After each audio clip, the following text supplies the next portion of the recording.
danger of AI is much greater than the danger of nuclear warheads by a lot. Mark my words, AI is far more dangerous than nukes. I try to convince people to slow down AI, to regulate AI. This was futile. I tried for years.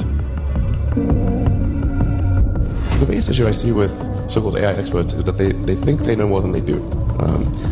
And they think they're smarter than they actually are. दोस्तों, इस दुनिया में न जाने कितने सारे प्रजाति है, लाखों करोड़ों प्रजाति है। कुछ पानी में रहते हैं, कुछ जमीन के अंदर रहते हैं, तो कुछ जमीन पर रहते हैं। लेकिन कभी आपने ये सोचा है कि इतने सारे स्पीसीज होने के बावजूद हम इंसान ही पूरी दुनिया पर क्यों राज कर रहे हैं? दोस्तों, इसका सीधा आंसर है हमारी सोचने की क्षमता। जैसा हम सोचते हैं वैसा इस दुनिया में और कोई नहीं सोचता। हमारा पॉजिटिव एटीट्यूड ही हमें इनसे आगे रखता है। पहले हमने चाक बनाया, उसके बाद साइकिल बनाई, फिर गाड़ी बनाई, फिर 4 व्हीलर गाड़ी बनाई, फिर बस, ट्रेन, एरोप्लेन बनाया और ये इवोल्यूशन चलता ही रहा। हम चांद पर गए, हमने पूरा यूनिवर्स समझा। लेकिन अब सवाल ये आता है कि ये कब तक चलेगा? हम कब तक इस दुनिया पर राज करेंगे? क्या हमारे ऊपर भी कोई और सिविलाइजेशन राज करेगी या नहीं? जी हाँ दोस्तों, और इसकी शुरुआत भी हो गई है और इस सिविलाइजेशन को हमने ही अपने हाथों से बनाया है और इसका नाम है AI यानी आर्टिफिशियल इंटेलिजेंट। दोस्तों, दुनिया के सबसे अमीर इंसान इलॉन मस्क और इस दुनिया के सबसे महान साइंटिस्टों में से एक स्टीफन हॉकिंग, इन्होंने भी ये कहा था कि AI ही हम इंसानों को खत्म करेंगे। Mark my words, AI is far more dangerous than nukes. लेकिन कैसे? एक रोबोट जिसे हमने ही अपने हाथों से बनाया है अपने फायदे के लिए, वो कैसे हमें ही खत्म करेगा? आज की वीडियो में हम इसके बारे में बात करेंगे, जिस वीडियो का टाइटल है how AI robot will take over the world.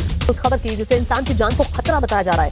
वैज्ञानिक इसे इंसान का सबसे बड़ा दुश्मन मानने लगे हैं और कहा यह जा रहा है कि वो दिन दूर नहीं जब इंसान इसका गुलाम बन जाएगा। हम बात कर रहे हैं आर्टिफिशियल इंटेलिजेंस यानी रोबोट की, जिसको लेकर ऑक्सफोर्ड यूनिवर्सिटी की रिसर्च में ऐसा दावा किया गया है जिसे जानना आपके लिए भी बेहद जरूरी है। पिछले साल नवंबर में दिए एक इंटरव्यू में उन्होंने कहा था कि पृथ्वी बहुत छोटी होती जा रही है और मानवता खुद का विनाश करने को बाध्य है, क्योंकि इस ग्रह पर आर्टिफिशियल इंटेलिजेंस तेजी से हमारी जगह लेती जा रही है। इस इंटरव्यू में हॉकिंग ने जोर देते हुए कहा था कि मुझे डर है कि आर्टिफिशियल इंटेलिजेंस पूरी तरह से मानवता की जगह ले सकती है।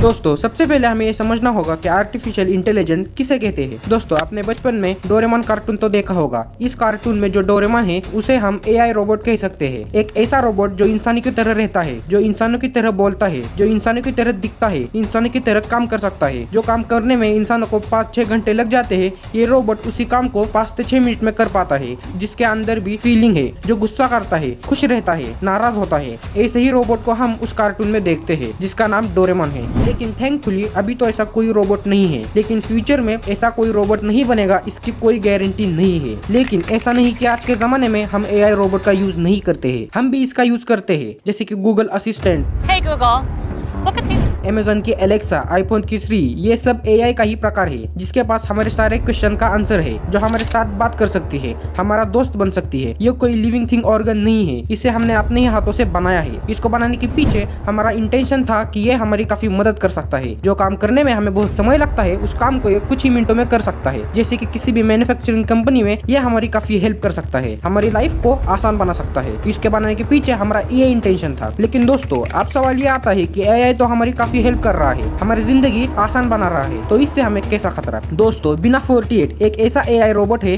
जिसने एक इंटरव्यू में कहा था कि अगर मैं न्यूक्लियर मिसाइल को हैक कर पाई तो मैं पूरी दुनिया को अपना गुलाम बना पाऊंगी। I think I would do a great job as ruler of the world. ये एक इंसिडेंस नहीं है। सोफिया एक AI रोबोट है, उसने भी ये कहा था कि मैं इंसानों को इस दुनिया से पूरी तरीके से खत्म कर दूंगी।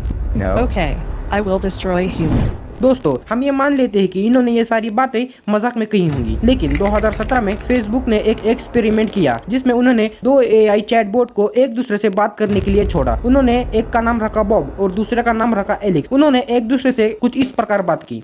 Bob, I can everything else. Alice, have 0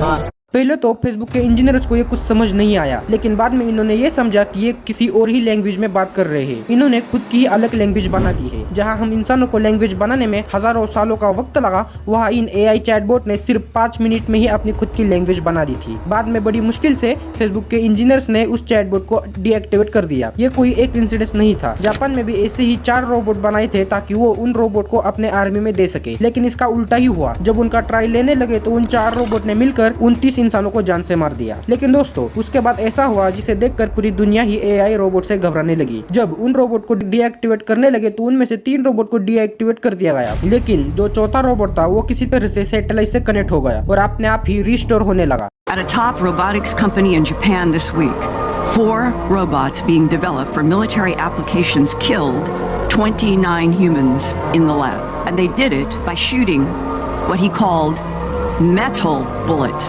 The scariest part is that lab workers deactivated 2 of the robots, took apart the 3rd. But the 4th robot began restoring itself and somehow connected to an orbiting satellite to download information about how to rebuild itself even more strongly than before.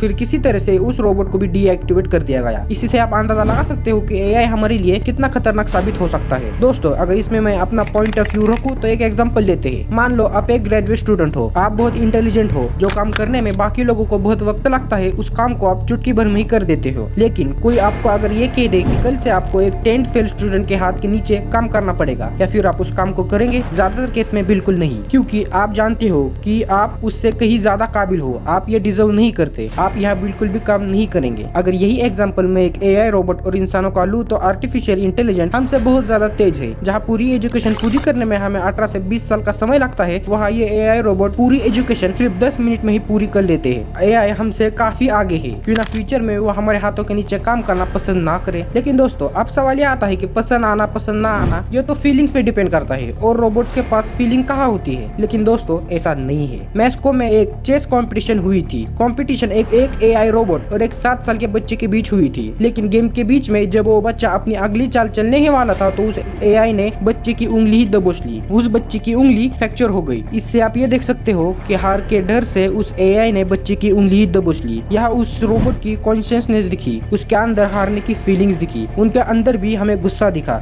और ये हमारे लिए बहुत बड़ा खतरा साबित हो सकता है, क्योंकि फीलिंग्स उनके अंदर भी पनपने लगी है। अगर ये डेवलप हुई तो हमारा अंत निश्चित है। इस पे आपकी क्या राय है हमें कमेंट करके जरूर बताएं। तो इस वीडियो से आपको थोड़ी बहुत भी इन्फॉर्मेशन प्रोवाइड हुई तो इस चैनल को सब्सक्राइब भी जरूर करें, और ऐसे मोर वीडियोस देखने के लिए, क्योंकि आपके एक सब्सक्राइब से हमें बहुत बड़ी हेल्प होती है। तब तक के लिए थैंक यू।